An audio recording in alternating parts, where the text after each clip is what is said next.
Thank you very much, everybody. It's a great honor to have Prime Minister Mark Carney with us. As you know, just a few days ago, he won a very big election in Canada.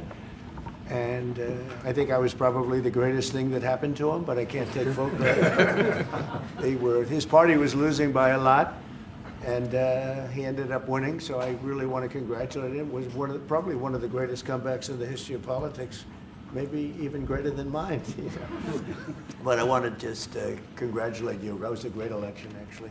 We were watching it with interest, and I think Canada chose a very talented person, a very good person, because we spoke before the election quite a few times.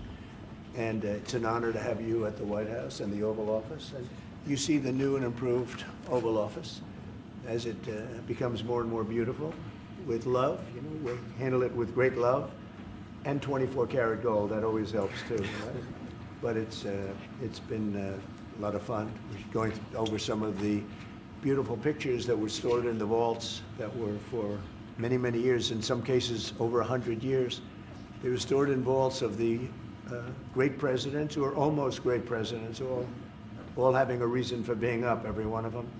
So it's very interesting. But I just want to congratulate you, and ran a really great race. I watched the debate.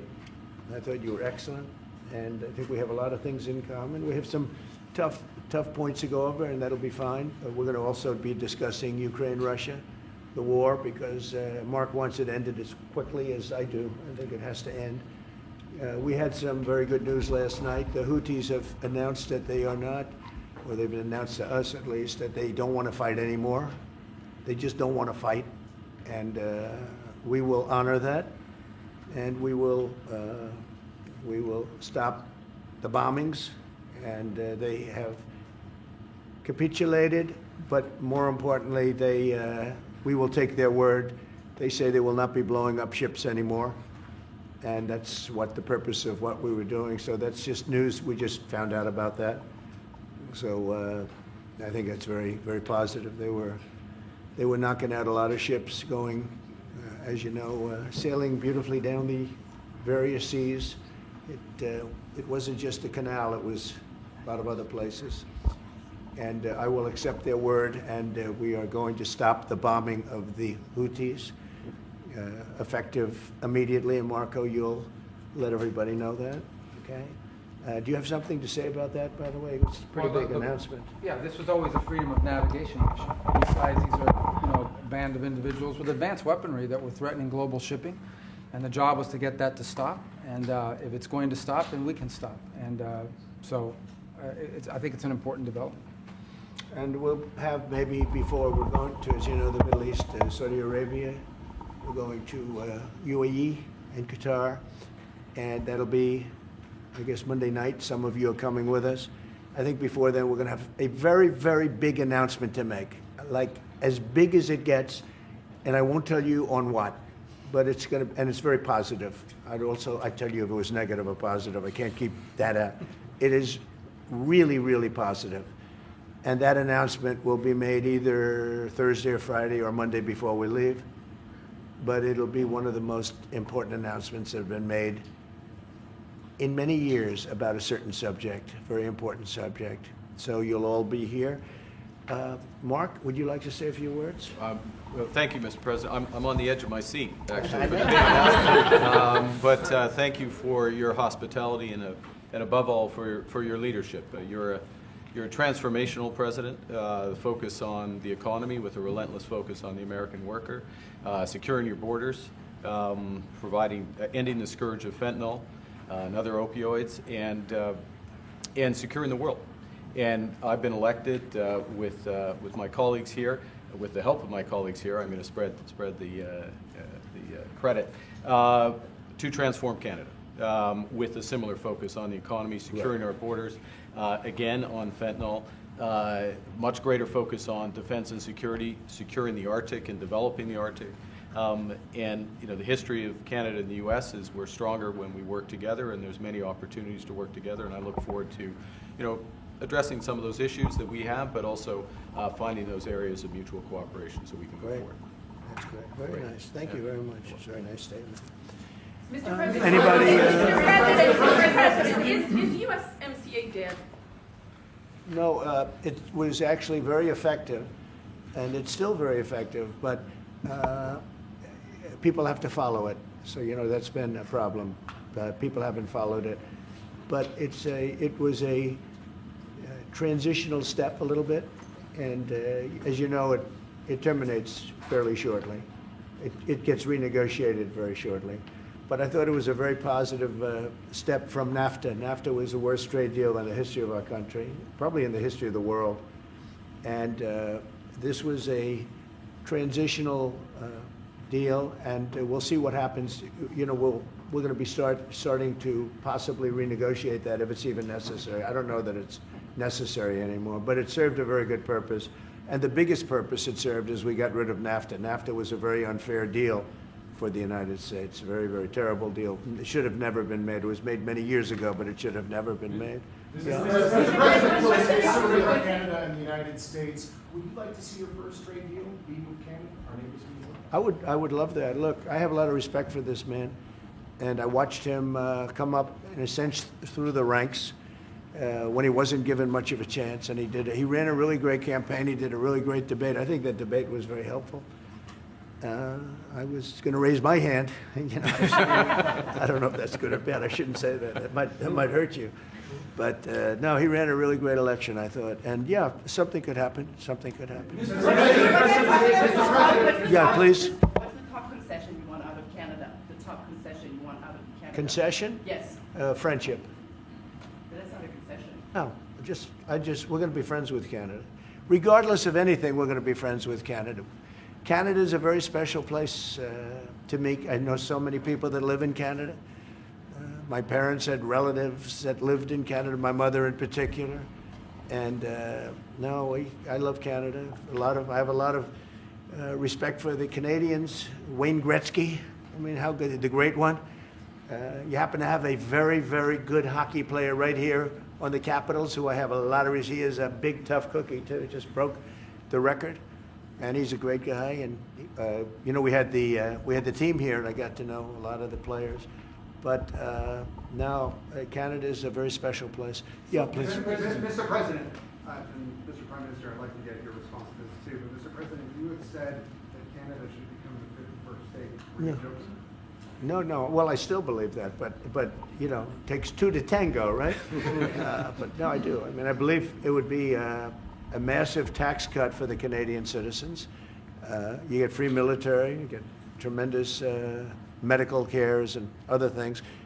There would be a lot of advantages, but it would be a massive tax cut. And it's also a beautiful, as a real estate developer, I'm a real estate developer at heart. When you get rid of that artificially drawn line, somebody drew that line many years ago with like a ruler, just a straight line right across the top of the country. When you look at that beautiful formation when it's together, I'm a very artistic person, but when I looked at that beauty, I said that's the way it was meant to be. But I do feel it's much better for Canada, but we're not going to be discussing that unless somebody wants to discuss it. I think that there are tremendous benefits to the Canadian citizens, tremendously lower taxes, free military, which honestly we give you essentially anyway because we're protecting Canada if you ever had a problem. But I think it would really be a wonderful marriage because it's two places that get along very well. They like each other a lot. Well, if I may, as you know from real estate, there are some places that are never for sale. That's true. We're sitting in one right now, Buckingham Palace that you visited as well. That's true. And having met with the owners of Canada over the course of the campaign last several months, it's not for sale, won't be for sale ever. But the opportunity is in the partnership and what we can build together. And we have done that in the past. And part of that, as the President just said, is with respect to our own security. And my government is committed for a step change in our investment in Canadian security and our partnership, and I'll say this as well, that the President has revitalized international security, revitalized NATO, and us playing our full weight in NATO, and that will be part of it. And they have, I must say, Canada is stepping up the military participation because Mark knew, they were low, and now they're stepping it up, and that's a very important thing. But never say never. Never say never. Mr. President, you keep saying that, what would it take to get the tariffs off of Canada? Well, we'll be talking about different things. Like, we want to protect our automobile business, and so does Mark. But we want to make the automobiles, and we want to, we have a tremendous abundance of energy, more than any country. We have, just in Alaska alone, Anwar's been reopened now. Anwar's probably the largest find anywhere in the world. They say it's larger than Saudi Arabia. I don't know, but it's a lot. But we have tremendous amounts of energy. Other countries don't. We're both lucky in that way. They have energy, we have energy. We have more than we can ever use and more than we could ever sell, actually, and you have the same thing. So we're two countries that are very lucky. If you look at China, they don't have that. It's a big disadvantage. Other countries, most countries don't have. Most countries don't have that.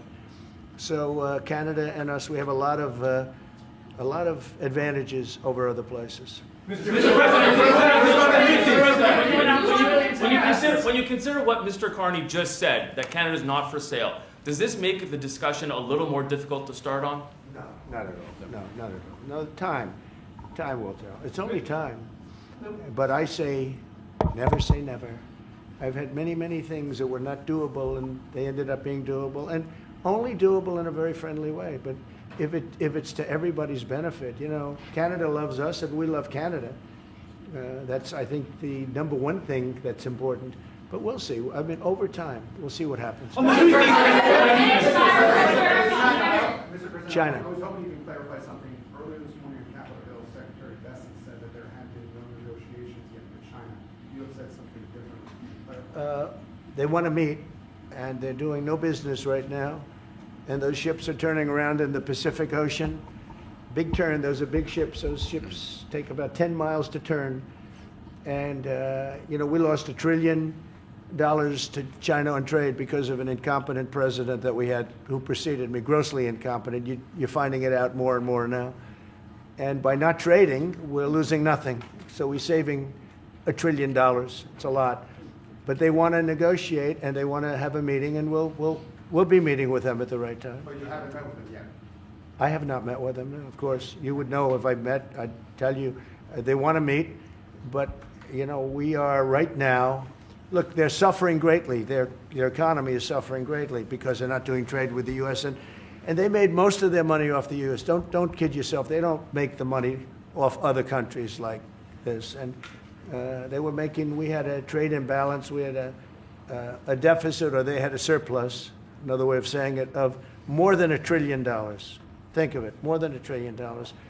And because of 145%, that's the only reason, but because of they have now 145% tariff, there's no trading. You can't trade with 145%.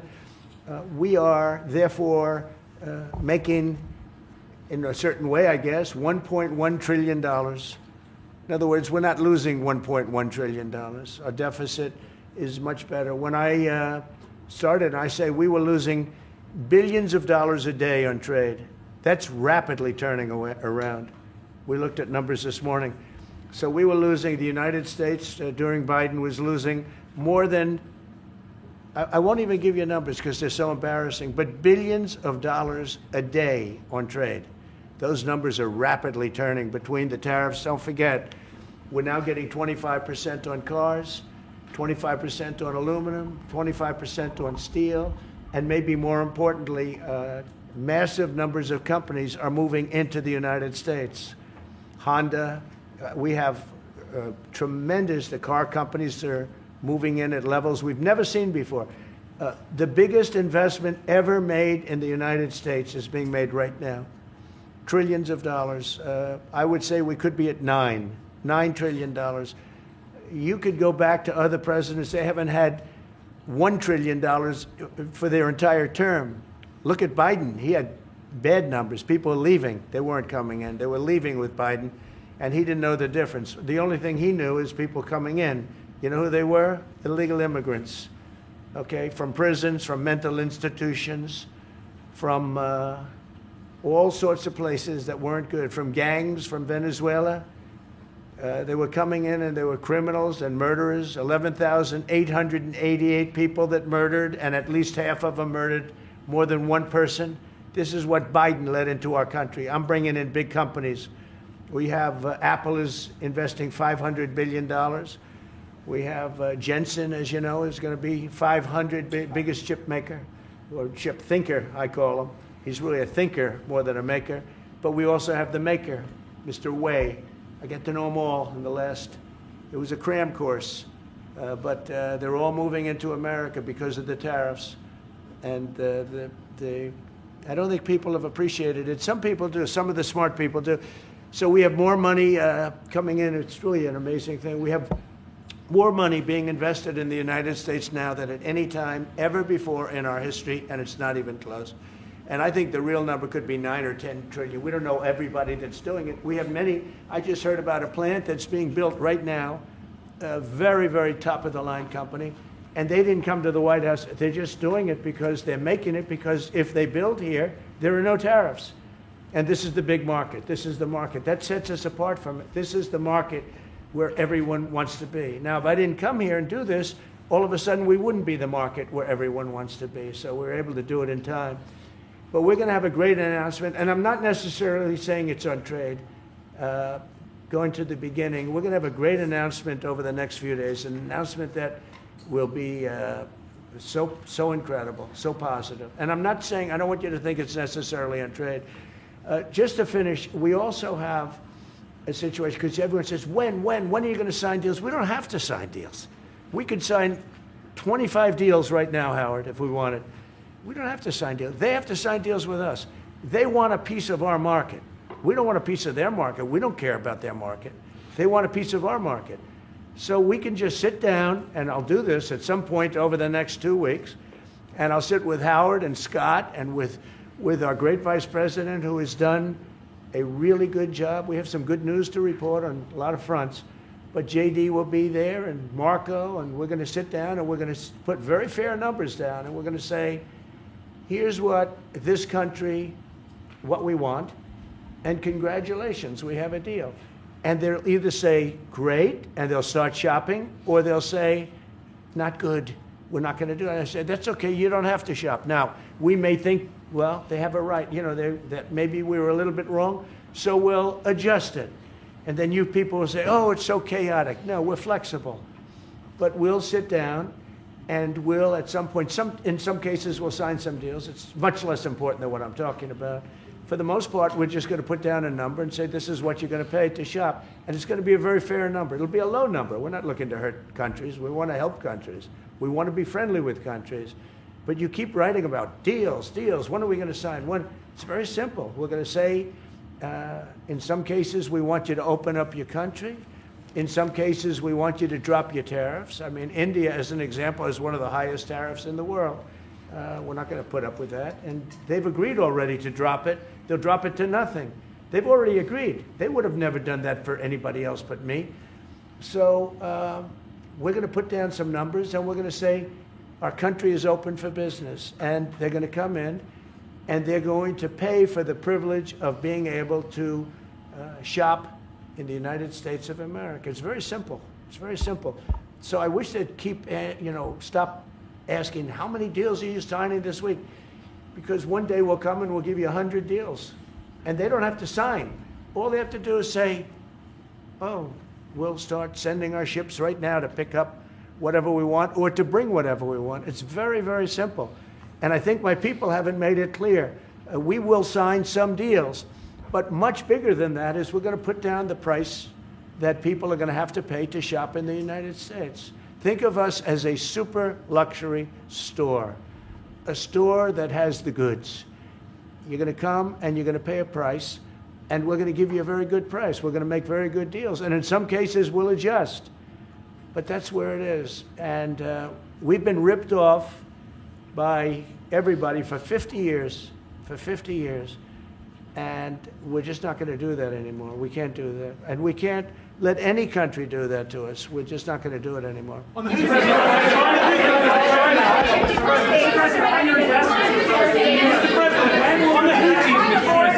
Houthis, can you tell us us a bit more about the deal that you've reached with the Houthis that you No, mentioned? it's not a deal. They've said, please don't bomb us anymore, and we're not going to attack your ships. And where did you hear about that? It doesn't matter where I hear it. The very good source, I could tell you. Very, very good source. Would you say, Marco? I would say pretty good, right, JD? A very good source. Mr. No, President, they don't want to be. They don't want to be. They don't want to be bombed anymore. You know. Sort of thought that would happen. Behind you, please. Clarifying something you said on USMCA, is the U.S. prepared to walk away from that pact? For what pact? USMCA. No. It's fine. It's there. It's good. We use it for certain things. It's there. We have the USMCA is a good deal for everybody. I won't say this about Mark, but I didn't like his predecessor. I didn't like a person that worked for. She was terrible, actually. She was a terrible person, and she really hurt that deal very badly because she tried to take advantage of the deal and she didn't get away with it. You know what I'm talking about. But so you know, we had a bad relationship having to do with the fact that we disagreed with the way they viewed the deal, and we ended it. You know, we ended that relationship pretty much. The USMCA is great for all countries. It's good for all countries. We do have a negotiation coming up over the next year or so to adjust it or terminate it. Mr. President, I'll say a word on USMCA if I may, Mr. President. It is a basis for a broader negotiation. Some things about it are going to have to change. And part of the way you've conducted these tariffs has taken advantage of existing aspects of USMCA. So it's going to have to change. There's other elements that are come, and that's part of what we're going to discuss. Right? During the campaign, Prime Minister Carney talked about the American betrayal. How do you react if Canada decided not to shop in the American store as much as before and decided to partner with other countries? Well, we don't do much business with Canada from our standpoint. They do a lot of business with us. We're at like 4%, and usually those things don't last very long. You know, we have great things, great product. The kind of product we sell, nobody else can sell, including military. Look, we make the best military equipment in the world, and Canada buys our military equipment, which we appreciate, but we make the best military equipment in the world by far. The missiles, the submarines, everything we have is really top notch. I rebuilt our military during our last term. Stupidly, we gave some away to Afghanistan, which shouldn't have happened. But that was, I think it was the most embarrassing moment in the history of our country. It was just very incompetent people. But if you look, the man that's now the head of our Joint Chiefs, he led the attack on ISIS for me. That's why he's the head of the Joint Chiefs. And Raisin Kane, he was unbelievable. And as you know, we defeated ISIS in 3 weeks. It was supposed to take 5 years. We did it in 3 weeks. And he ran the campaign. I said, I like him. But I knew him before. I went to Iraq, and we agreed to a plan, and that was the plan. And as you know, we did it in record time. So we have the best equipment in the world. We have the best, a lot of things. But Canada, it does a lot more business with us than we do with Canada. Yeah. Mr. President, Your investments, Mr. President, when do you think the investments that you've announced, the trillions, will finally hit the economic data this year? When you're saying about the tariffs? No, about the investments that you've announced. You've announced. Oh, it's hitting right now. Look, they're already starting AI plants. These are not people that look for financing. That's a good thing. You know, in real estate, you get a site, then you have to look for financing, you have to get your zoning, 5 years later you start building, you get a bank, then the bank's no good. These people have massive amounts of cash. The CHIPS Act was a ridiculous thing because that doesn't get them to build. All we did is hand very wealthy companies money. The CHIPS Act that was done by Biden. Billions, we give them billions of dollars. They don't even have to do anything with it. And then if you weren't, if you didn't have, and I don't want to be a wise guy, but if you didn't go with the DEI, if you didn't go with all of the different things, woke, if you weren't woke, you couldn't even use the money. You had to have a certain percentage of this and that and that and that. It's impossible to have. The companies actually complained to me. They say they gave me all this money, but nobody can get these people to do anything. I mean, look, President Obama, and if he wanted help, I'd give him help because I'm a really good builder and I build on time, on budget. He's building his library in Chicago. It's a disaster. And he said something to the effect, I only want DEI, I only want woke. He wants woke people to build it. Well, he got woke people, and they have massive cost overruns. The job is stopped. I don't know. It's a disaster, and I don't like that happening because I think it's bad for the presidency that a thing like that should happen. He's got a library that's a disaster, and he wanted to be very politically correct, and he didn't use good, hard, tough, mean construction workers that I love, Marco. I love those construction workers. But he didn't want construction workers. He wanted people that like never did it before, and he's got a disaster in his hands. Like millions of dollars, really many millions of dollars over budget. And I would love to help him with it, or somebody else. I could recommend professionals. But it was not built in a professional manner. By the way, nor was in California a little train going from San Francisco to Los Angeles that's being run by Gavin Newsom, the governor of California. Did you ever hear of Gavin Newsom? He has got, that train is the worst cost overrun I've ever seen. It's like totally out of control. So then they said, all right, we won't go into San Francisco. We'll stop 25 miles short. And we won't go into Los Angeles. We'll stop 25 miles short. It's hundreds of billions of dollars for this stupid project that should have never been built. And then they realized that it would have been a lot less costly if we just gave limousine service back and forth and gave it free. They would have saved hundreds of billions of dollars. They have airplanes that go there for one 1/100th the cost. And they have cars. They have a thing called the highway that goes back and forth. It's not fully utilized. And they got involved with this project. And Gavin, you know, I always liked Gavin. I had a good relationship with him. I just got him a lot of water. You know, I sent in people to open up that water because he refused to do it. And we just got him a lot of water. If they would have had that water, and if they would have done what I said to do, they wouldn't have had the fires in Los Angeles. Those fires would have been put out very quickly. But if you think about it, and you got to take a look at this, it's the worst cost overrun I've ever seen. I've watched a lot of stupid people build a lot of stupid things, but that's the worst cost overrun I've ever seen, what's happening between San Francisco and Los Angeles. And you ought to ask about that because this government is not going to pay. I told our very great new Secretary of Transportation, he's doing a good job, Sean Duffy, I said, we're not going to pay for that thing. They are just, it's out of control. This is something that you don't have things like this. It's not even conceivable. Like 30 times over budget, 30 times. It's the craziest thing and now it's hundreds of, it was supposed to be a simple train. And I think the media should take a look at it. And I'd love him to run for president on the other side. You know, I'd love to see that. But I don't think he's going to be running because that one project alone, well, that and the fires and a lot of other things, pretty much put him out of the race. Mr. President, what changes would you like to see to the USMCA? Or what changes would you like to make? We're going to work on some subtle changes, maybe. I don't even know if we're going to be dealing with the USMCA. We're dealing more with concepts right now. Look, right now, we're doing trade. We have trade. They're paying a tariff on cars and steel and aluminum. And I think we have a baseline of 10% or something like that for the tariffs. But we're getting along very well. Right now, going no further, but we have an agreement. We did something with even parts. You want to discuss that, Howard, with respect to Canada, which helps Canada out? Sure. So we've made an arrangement with the car companies that 15% of their USMCA parts are included, and then 15% of foreign parts from the manufactured suggested retail price are not tariffed to help domestic manufacturing really thrive. So it gave them a chance to be able to build their car parts factories if they're going to. A lot of these companies already have factories, and what they have to do is just fill them out.